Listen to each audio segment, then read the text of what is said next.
All right, so I wanted to cook a steak. Haven't had steak in a while, so I got a really nice sirloin at the grocery store yesterday. I got about 1.25 pounds of steak. And what I did was I trimmed it more like an entrecote versus a New York strip. So it is a New York strip steak. What I did was I took the top here, I trimmed that off, and then on the bottom I made sure it's trimmed, and then on the head a little bit. So we call this the tail of the loin and the head of the loin. And this is what I took off. And then I scored, because it's kind of big, I scored it here. All right, so it's been out about 30 minutes or so. I'm going to put it back on the countertop, and I've got my pan slowly warming up. I'm using a cast iron grill pan. I think I used it with you guys before.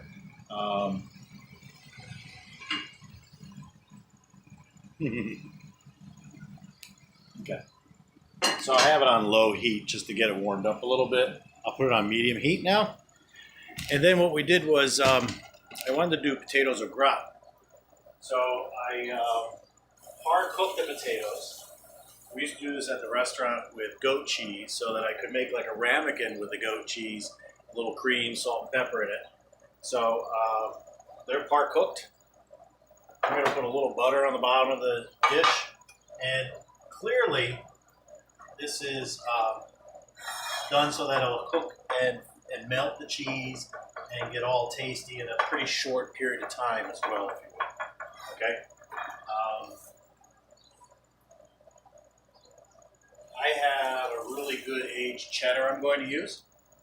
And I will put first a little bit layer of the potatoes, and then we'll put a little cheddar and a little, I got light cream, I didn't have any heavy cream. So I'm going to work with that. Let's see if I can get this to go down a little bit.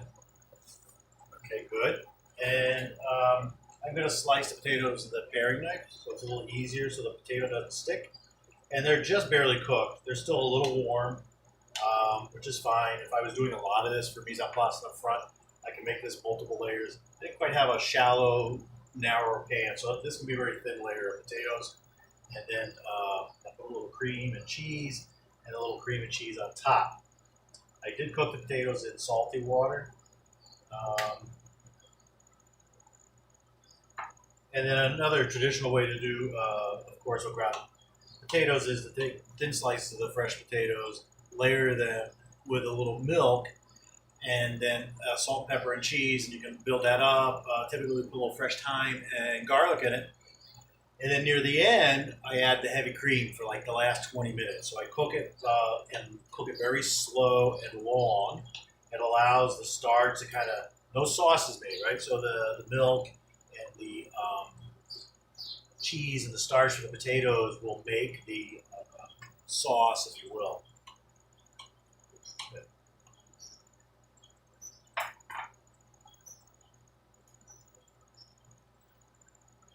So a little bit of cheese, a lot of cheese with some cheese. Put a little bit of cream in here. This is light cream. I don't have any heavy cream. If I added heavy cream for this, I would just use a little heavy cream. I salted the potatoes, but I am going to put a little salt and pepper.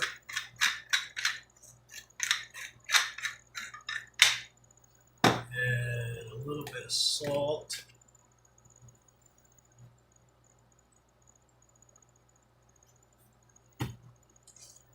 Another layer of potatoes on top. Normally I'd like this 3 layers-ish, if you will. I'm going to get 2. Really, what are we creating here? We're creating something that everybody likes, right? Potatoes and cheese, a little cream, salt and pepper. And let's just say you wanted to back off a little bit. You could use no butter on the bottom. I guess you could just lay these out with the cheese, and they still would be delicious, right? Slices of potatoes warmed up in the oven with the cheese on top.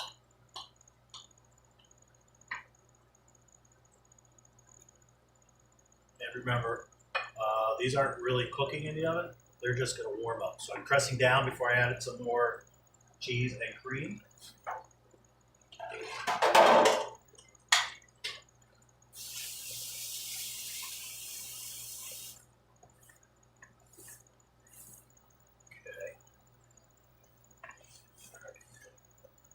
So this is an easy mise en place, easy prep, if you will. Just a little cream. Keep it moist. I can barely see the cream in the bottom, so don't overload it. You don't want it swimming at all. And then you can put as little or as much cheese as you like.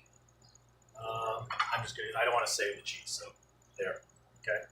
And I've got the oven already preheated at 350. And I'm going to press down. This should cook up really nicely. And the potatoes are already warm. So I'm going to put them in the oven now. And then we've got, let's see, I'll put those on the top. All right, so the other thing I wanted to make was caponata. So eggplant, tomato, onion, and celery and garlic. What I did in advance was I salted the eggplant. It helps them be a little less bitter, if you will. So right now they just have had salt on it. I cut it medium to large dice. And then we'll got a big bowl. We're just going to toss everything in the bowl, lay it out on the roasting pan, and put it in the oven. Some recipes will have you like saute the onions and add this and add that. This is how we used to do it at the pizza joint. We used to have caponata, olive tapenade. I was going to make Romanesco sauce, but I just wanted to kind of focus on these. These are really easy things to do. Some people eat this warm, this caponata, but it's really nice. You cook it today. You can hold it for 4 to 6 days. It's good cold. What's really nice is take what you're going to eat out and let it come to room temperature before you actually eat it. That tastes better, right? Anything ice cold, you kind of hide the flavors of it. All right, so like I said, I'm going to put all the vegetables in here. We're going to season them with a little salt, pepper, a little virgin olive oil, extra virgin olive oil, and vinegar. And I'm going to use a little herbs de Provence. Dry Mediterranean herbs is fine. If you got fresh herbs, I don't get outside except for parsley and chive, so we'll use that. We'll finish when we serve it. I usually finish it with a little fresh parsley. So I'll have to go. I can't really steal any from outside today, so I might add some chives at the very end. And I have fresh tomato, so I'm not going to actually add the tomato until it comes out hot.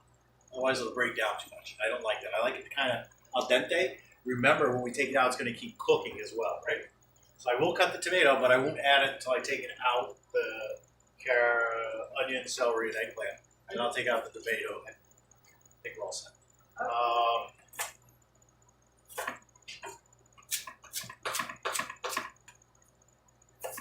So I'm cutting the celery about the same size as the eggplant. I washed a couple times the celery. Make sure you always wash the end here. This is where all the dirt is. And where, if there is going to be some bacteria, that's where the bacteria would be. Okay. I'm not grilling outside. I think I said this to you guys before, because we have 5 little baby bunnies out there. And that's one of the areas we like to hang out underneath the cover. So it's pretty cool. They are now bouncing around the back. Well, not now, but they do bounce around the backyard.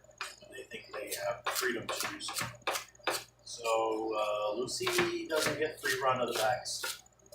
Our little backyard right now. So I've got about equal volume, quantity of celery, eggplant, and we'll do the same with the onions.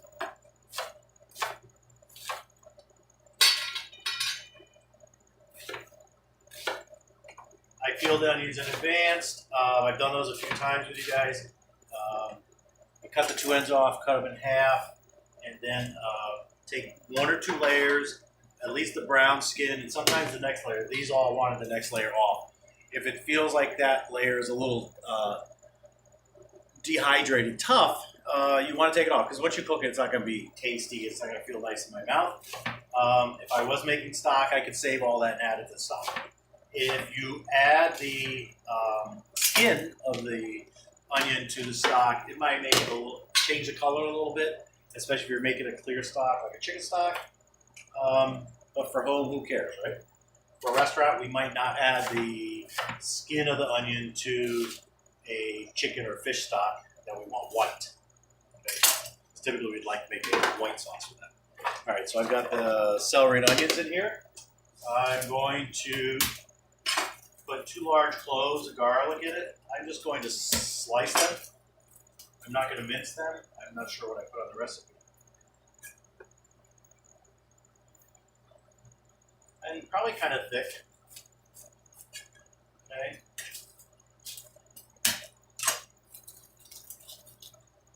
I got some green olives. I don't know if I put them on the recipe or not. I might add those at the end to the for service is nice. And when we make the olive tapenade, I forgot to get anchovies. But what I like about the olive tapenade, you can eat it with anything. It's delicious on anything grilled, especially fresh bread. Yum. So the olive tapenade that I'm going to make shortly, you can keep that in your refrigerator also for quite a long time, at least a week if you're worried about it, but I think it's probably good for 2 weeks, is my guess. It's salty, it's briny olive, so they should be good for a while. All right, so we're going to rinse the eggplant a little bit.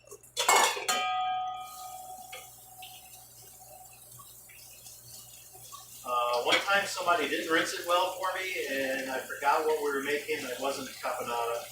And when we went and tasted it, oh my goodness, it was so salty. All right, so let's put in our seasoning in here. We'll let the eggplant drain for just a little bit longer. So a little bit, teaspoon, okay. And we'll put a little, I got red wine vinegar handy. If whatever you want to put in there is fine. Go light right now. You can always adjust it later on, okay? And I'm using a little extra virgin olive oil. I want to make sure it's coated. Again, later on, I can add more afterwards when I take it out of the oven if I'd like. And let's get a spoon.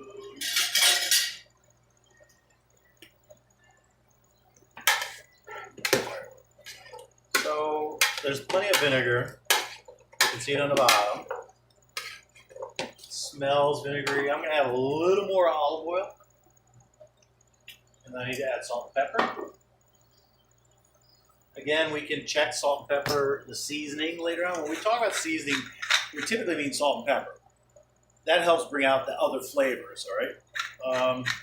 Yes, I can add more of other things, flavorings, to enhance the dish without adding salt.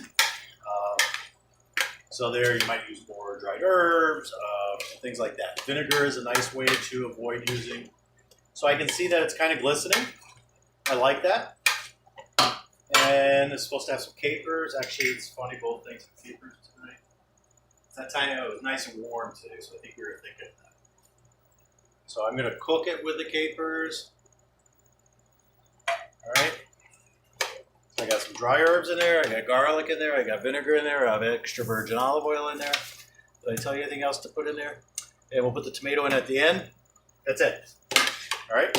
So we'll lay this out in a roasting pan or a cooking tray, whatever you have available. I might use 2 of these so that it cooks a little quicker. Oh, huh. Oh, I put it in. Sorry. I think you're on an angle. All right. So I'm trying not to overload my pans. Those of you that work with me in the kitchen or my students know that if I'm a fan of not overloading my pans, it also helps everything cook more efficiently and a little quicker too. So all the potatoes smell delicious. All I smell is the nice cheese in there, and gotta straighten it out. All right. Oh, let's dice up the tomato. So that's ready. And Big Y had the tomatoes on the vine available when I went. So again, I cut them in half. I took the core out, lay down the flat side, and I'll cut it in half again that way.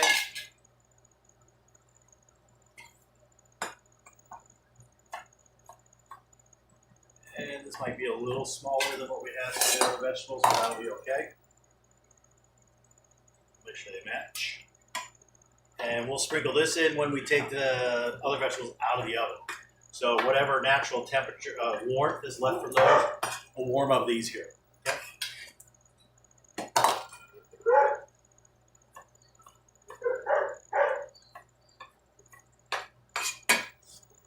And again, I'll try to go through on Facebook if you post any comments and see if I need to answer any questions. So far, nobody's really posted any questions that would seem out of the extraordinary or. Oops, put the man down.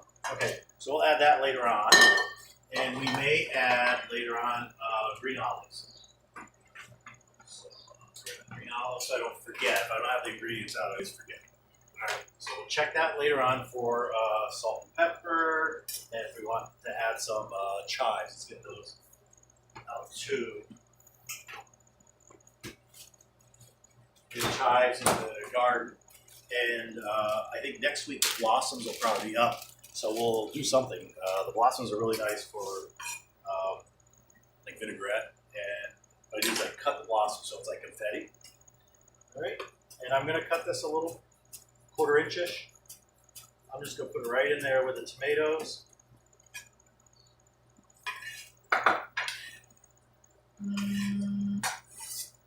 And I think what we'll do is we'll salt and pepper these a little bit.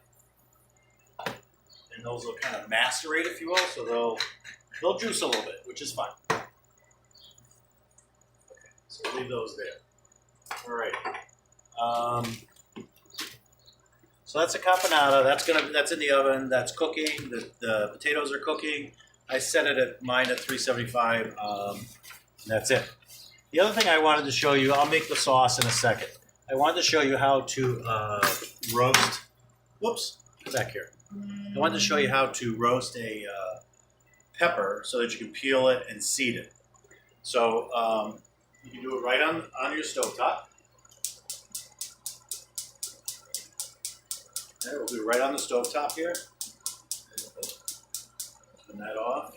I think I need a little sip of something. Today I'm drinking Oktoberfest American whiskey. It's really good. All right. So when that pepper comes off the grill, it's going to be nice and black. It's kind of look, right? What we want to do that gives it flavor, that nice char flavor, and it also will help. It also will help with the peeling. Then it makes it very easy to peel. All right, so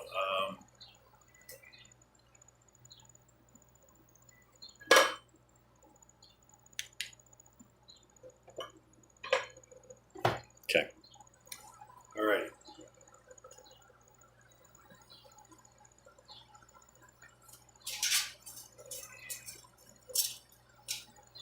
So you can see it's starting to blacken. So let that happen. I've got this on like medium heat because that takes a while to heat up the cast iron pan. This is tempering still. I have on here just pepper so far, no salt. I'll put a little salt on in a second. And I'm going to brown it nicely on the grill, and then I'll put it in the oven and let it finish cooking. Let's take a look at our potatoes. Let's see what's going on. Oh yeah. Oh yeah. Yum. So that was an aged cheddar, I think from Costco. It's Costco, one of those cloth-bound cheddars from Costco. Alrighty. So we're waiting on the pepper to get nice and black. We got the potatoes in the oven. We've got the caponata in the oven. We'll eat it warm now, but it'll be in the fridge. And then with the peppers, I'm going to make I'm going to cook them all on the stovetop, and then I will make a puree of them, romesco sauce. So that too is kind of nice to have in the refrigerator. Tapenade, caponata, romesco sauce, pesto, traditional basil pesto, sun-dried tomato pesto. Those are all great to kind of have in the refrigerator year round, but especially when we start grilling. just something about that. And they have all those different kind of condiments, if you will, house made. And I'm going to add a little Worcestershire sauce to the tapenade because I don't have any anchovies. And I think that's it. So let's get organized. I don't have my food processor is a little big, so I'm going to use the blender that I have. So I am going to make sure that these are all pitted. Even though I purchased pitted calamatas, every once in a while, anybody that's ever made it in tapenade knows that all of a sudden you hear this, and there's a pit that got left behind. So just checking, make sure they are actually pitted. If they have a pitted, usually a calamata squeezes pretty easily, or you can tap it with a knife like you would a garlic clove. Okay. So the recipe has a little differently. I'm going to have to kind of guess. I don't have a lemon. I didn't buy a lemon just for today. I've got an orange, so I'm adding orange to it, which would be kind of nice anyway. And like I said, we eat this on anything grilled. Really good with steak. Or really anything grilled. Let's see. When I didn't squeeze, watch the day pitted it. We've gotten used to not using paper towels, kind of like in the restaurant again. All right, and we'll add the capers. Okay. Add a garlic clove. I may actually add. Sometimes what I do too, I've done this at the restaurant and I've done it at school with students, is I've gotten older, I'm not a fan of a lot of raw garlic, so often I will par cook it. So I'm only going to put half in there. Okay, let's save that for later. I'm going to go ahead and squeeze the orange. I think I said about 1 lemon. Let me go let's turn our pepper. Nice. Okay. So with the orange, citrus, what I usually do is I roll it a little bit, and that kind of breaks up the fiber and the cells inside. Cut it in half, and then I've got a little strainer already here, and I'm going to squeeze the orange juice through the strainer. Sometimes sometimes we'll add a little bit of orange or the rind. So I will put that to the side. And garlic's in there. I'm going to chop it up a little bit. I think I even said to do that in there. I found over the years, if you do a good job of kind of like par cutting, if you will, just don't expect your food processor or blender to handle it that easily. Somebody just throw everything in there, but I found that it just does a much better job of pureeing if we just give it a little coarse cut, chop in the beginning. So this is made with anchovies, if you didn't know that. And a little olive oil.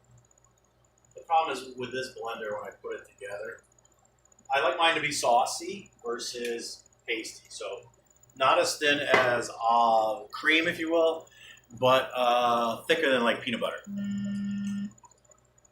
Sorry, thinner than peanut butter. Okay.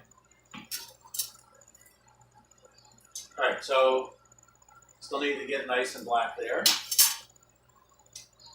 Let's see. Did I put all the ingredients that I asked?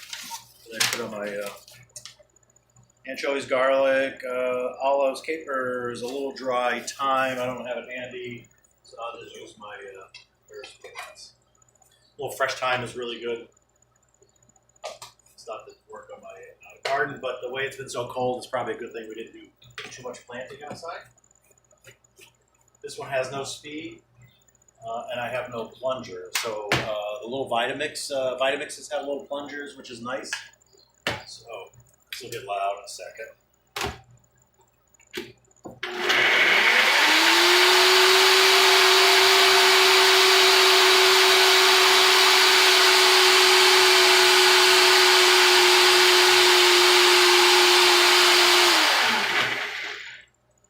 Sounded like there were no pits in there, so that's good.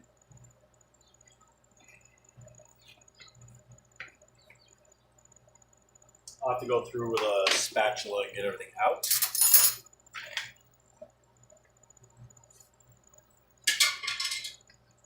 Yeah, tastes like olive tapenade, right? A little garlicky, the olives, a little briny, the capers. The only thing that would be a little more delicious in there would be salty enough, a little more anchovy flavor. That's all I would like. Maybe, depending on what I'm doing with this, maybe a little more citrus.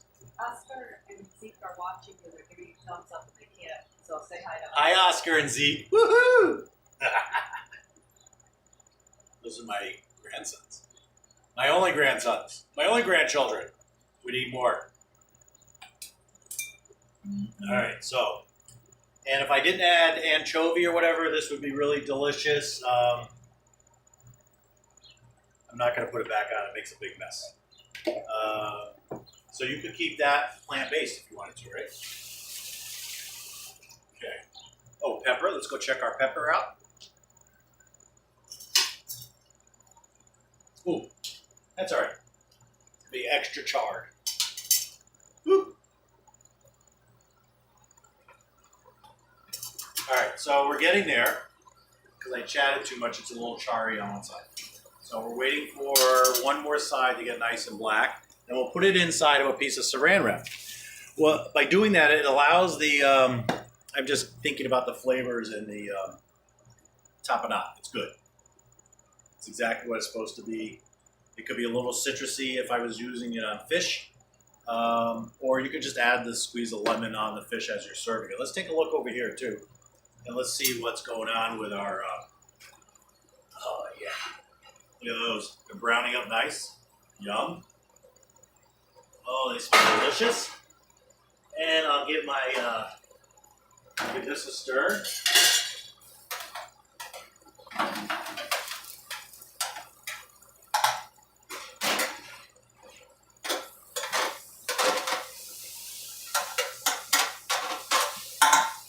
Okay.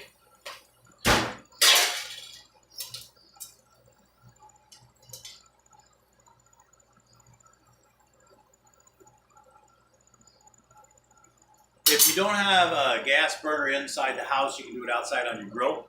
Or I could have done it on here too, right? Let's, just out of curiosity, I'll get one of these peppers because I'm going to do them all anyway.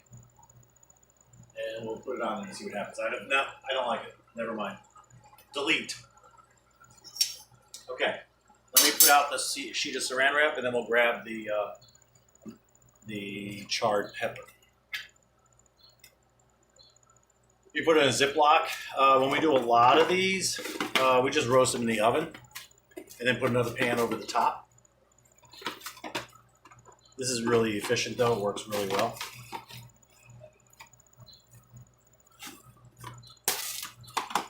Okay, so we're gonna put the pepper right there.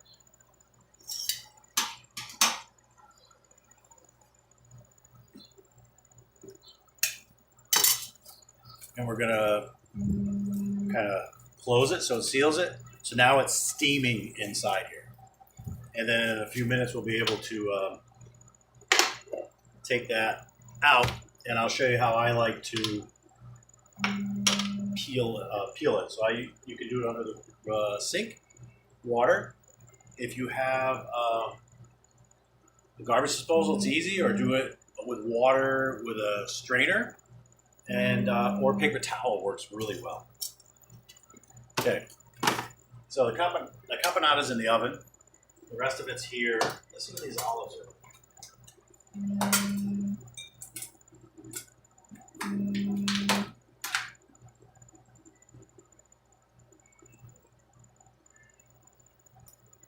Whoop. So I'll show you how you can pit the olives. Sometimes you can, yeah, these are too hard. You can give them a pop with the knife. Yeah, all right. My hand's off the edge of the cutting board. Give it a pop with the knife. This is the good part. Throw that in there. Nice. These aren't as salty. They're almost kind of sweet.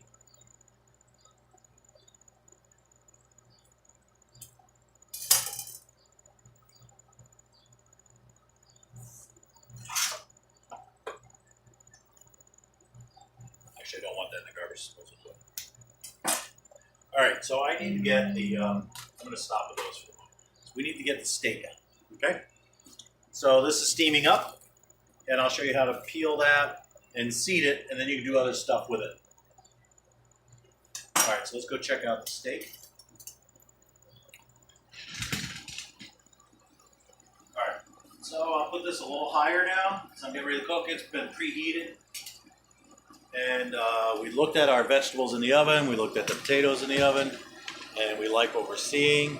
I'm going to try, let's see. Does that help a little bit? Yeah. Okay. So I'm also been working with, I had a couple very heavy steel pans, probably purchased in the 70s. I think we carried them back from a restaurant supply store called Delrin, Dehllerin in Paris. And we carried them back to the hotel room, I think December 78. My mother, father, and I went to a holiday 5-day cooking class at La Lorraine. So I found these at the house. They're freezing. Oh, not here. Oh, that's a good one. All right. Okay, so we're going to put this, whoops. We're going to put this on. It could have been a little hotter still, I guess, okay? All right, and I want to grab my dry towel so I can take the look at the vegetables and the potatoes.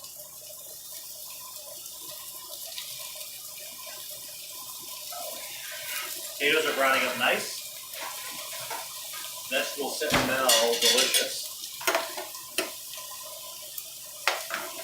A little bit longer.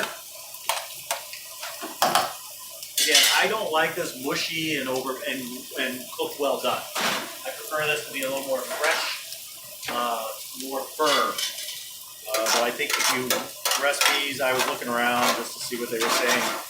A lot of them have you sautéing stuff, building it that way.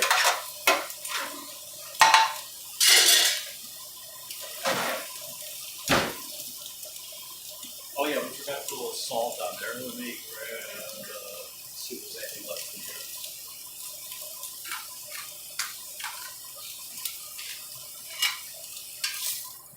Look at that, it's browning nicely, so I'm going to turn it half a turn.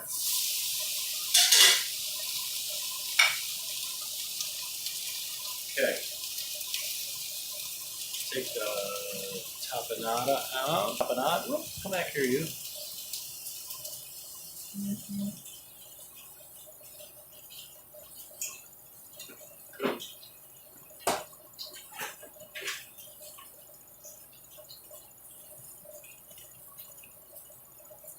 And that's a really thick steak. Like I said, that was 1 1/4 pounds.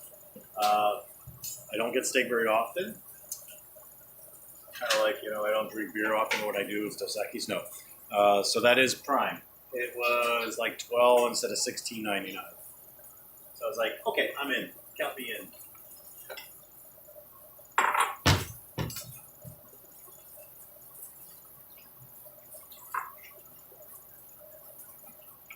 So this is a little soft. I might make it a little thicker.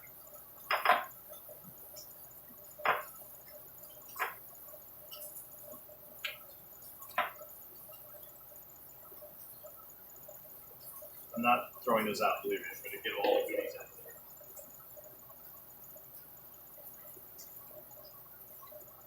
Same there. I'll get more out. Don't you worry.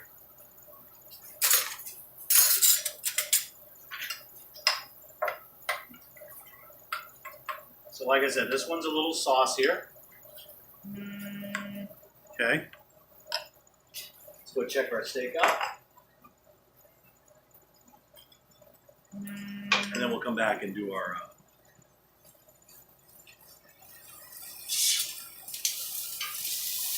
that looks good. Set on that way.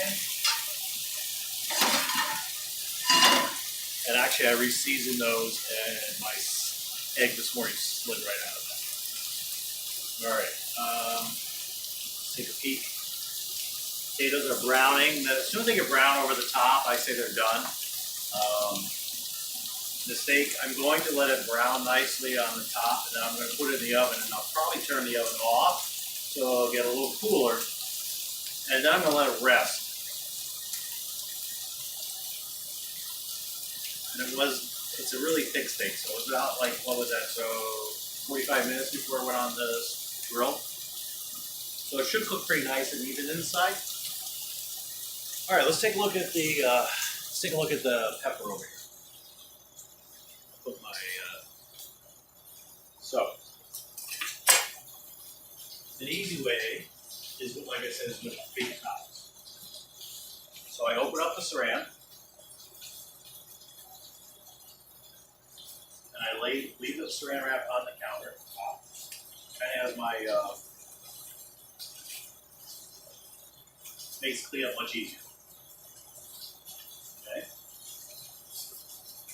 And I'm literally just wiping the char off.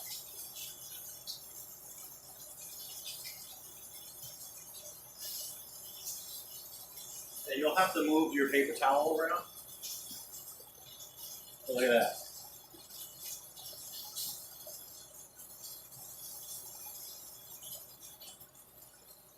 Like I said, I've seen people do it under the sink as well.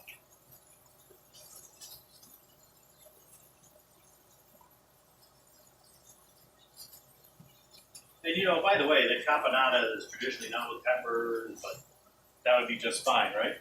You put in there whatever you want. Here's the other side, and you'll see what I mean. It comes out pretty darn clean.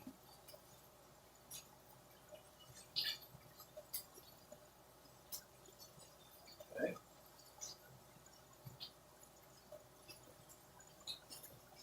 So with the saran wrap, has all the char right in it.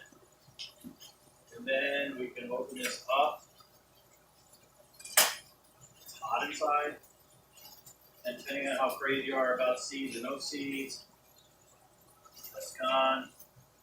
You can even scrape it with your knife, or again, a paper towel would work really well here too.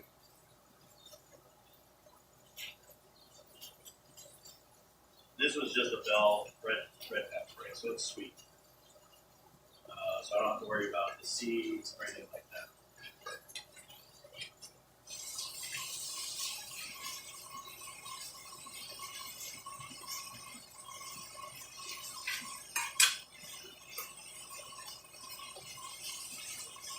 Voila. So we have a nice pepper. And since I've got it and it's cooked and it's ready to go, I'm just going to cut it into some strips.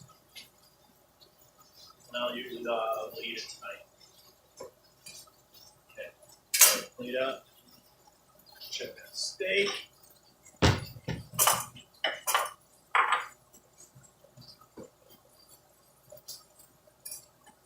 If you do use I keep forgetting to play with this. If you do use canned peppers, you want to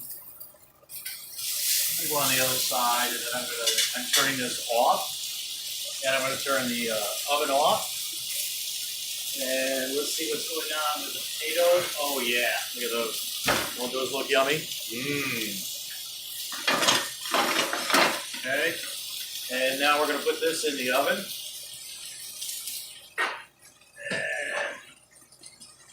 I like the way these are looking, a little wimpy. Check it out.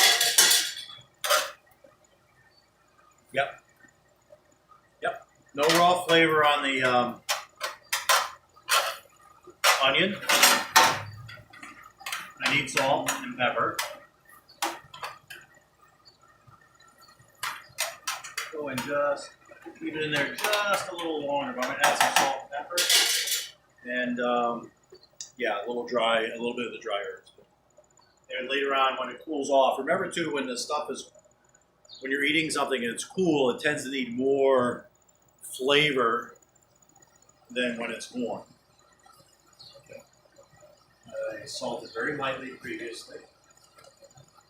And we'll go with a little bit more dry herb. And we'll go with the pepper.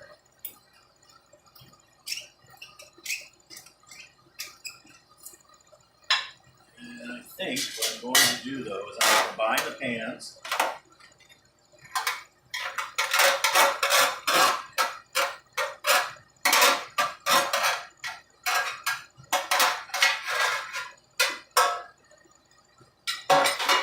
Okay. Yum.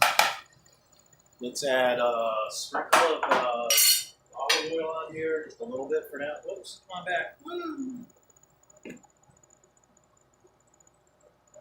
More olive oil. Kind of like a bit dressing, you know, a bit of dressing we're putting on here anyway.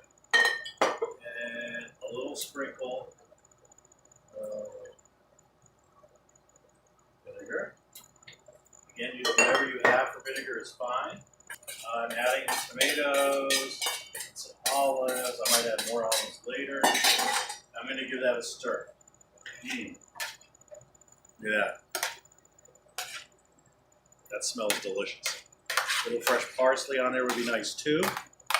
And I'm going to put now the other pan over the top so a little bit of the heat stays inside this.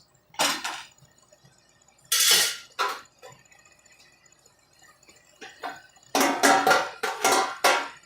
don't quite have kitchen hands like I used to. Oh, okay.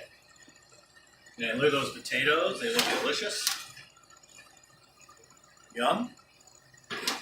And we did the pepper. We're just going to probably eat it on with our meal tonight. And let's see how we're doing here. So I like to put this in the oven. I like the way that feels. I'm going to take it out and let it cool. Okay. Let's get a plate, put it on.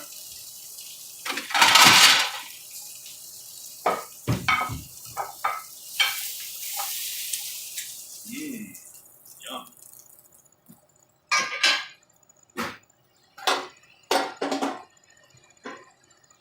All right, everything's ready pretty much. So we're letting the potatoes rest. I'm going to turn the fan down a little bit. Potatoes are going to rest. The vegetables are basically done, and then the beef is resting. Okay. So we've got all top it on. We got the peppers going on. And this feels like it's definitely going to be medium rare. I'm pretty sure of it. I'm positive. I'm pretty sure. I'm going to go with it's going to be pretty close. So for me, for most steakhouses, medium rare will be a warm red center. A lot of people think that's rare. Rare should be a cool red center. If you have a steel and a nice knife, you should use it. And only you should be the one using the steel because we all hold it a little different. Okay. All right. We'll clean that up afterwards. We're going to use that. And we'll get the potatoes over here. I can close the window. It's kind of cool out there, so I don't want it to cool off too much on me. Beautiful day we had out today, right? All right, we'll get another plate. I haven't really played it with you guys. So these happen to, it's funny, you know who else I saw with these? Daniel from Danielle's. Yeah, he uses these too. All right, so just because they're there and I was paying attention, I'm going to put it so that this would sit, the base of the plate would sit at in front of the customer like this, right? All right, we could warm these up. It's kind of summerish today, so we're not worried about that. Let's take this out of the way. That. Use that for slicing the hoof. Let's get the potatoes over here and the vegetables over here. Yummy. Look at that, right? And again, we're gonna let this come to room temperature, and eventually I'm gonna put it in the fridge, and then we'll have it cold for the rest of the week. So we've got that. And we'll bring the potatoes over. So I'm bringing everything to the plates for plating. And the steak is going to be medium rare, so that's a warm red center. If you want to cook more, put it back in the oven, let it sit in there for a little longer. All right?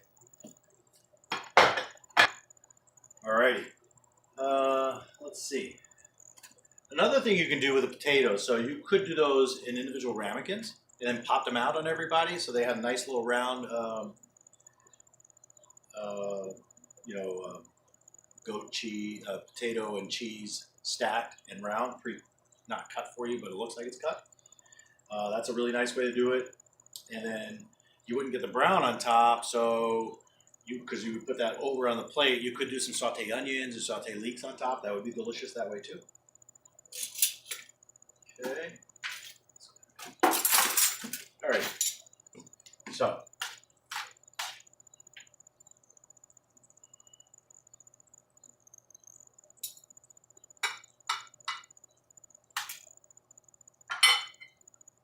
And one of the things I always try to do is when I put the product on the plate, try to come towards you as opposed to out. So into the center of the plate rather, all right, as opposed to out. That way you avoid it getting on the rim. So I try to leave the rim clean as much as possible. Right?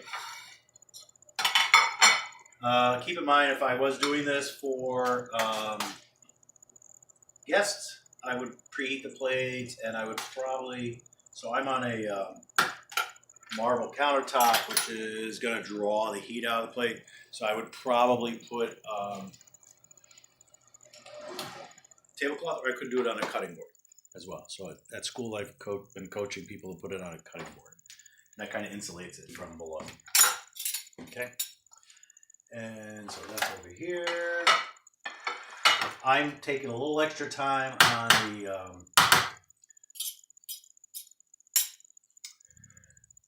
steak, so it rests. All right, and it's going to continue to cook. So when you take it off, it's going to continue to cook as it sits here.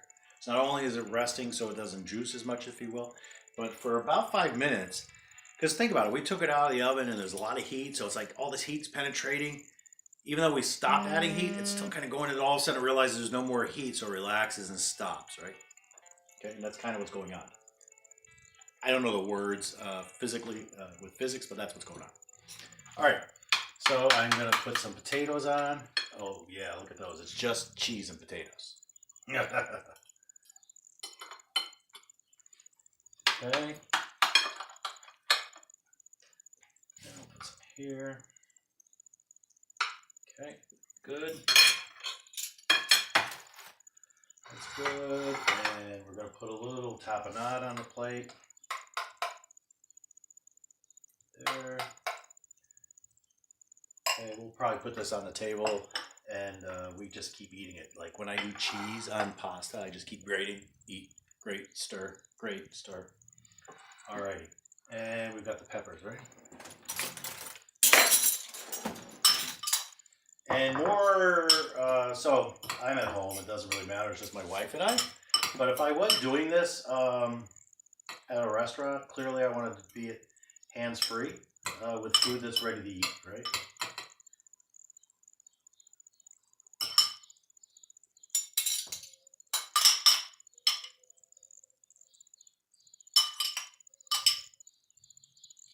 Another thing, maybe next week, if I think of it, I'll try to make a compound butter.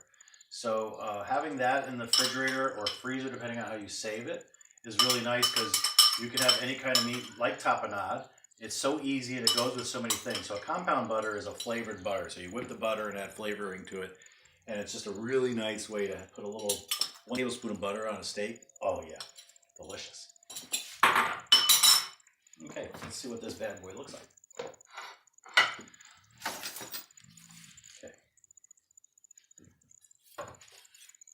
Ooh, it's a little more than medium rare.